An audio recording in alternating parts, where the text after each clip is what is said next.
Where is the file? Who has the file? Is this the file you are carrying?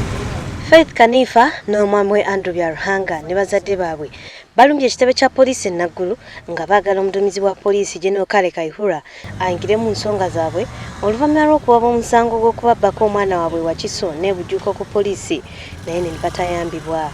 Ku ssaawa eno ndi wano tufune obuyambi ku poliisi ya wano IGP atuyambe okunoonyereza ku guno omusango kuba gye tugenze wonna babadde batunegirekitinga nga batubuzaabuza just. Bano balumiriza Gertrude Namirembe senga wa Faith Kaniffa okwenyigira mu kubba omwana waabwe oluvannyuma lw'okumusuubiza omulimu n'amujja mu kyalo.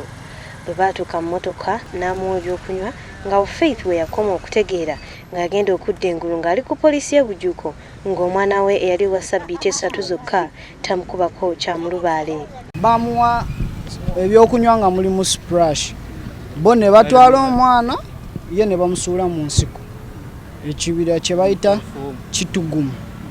Poliisi ebayingiza munda ku kitebe kyayo okusobola okukola ku nsonga zaabwe. Kati kugenda kwera mwezi mulamba bukya Faith Kaniffa abibwaako omwana we.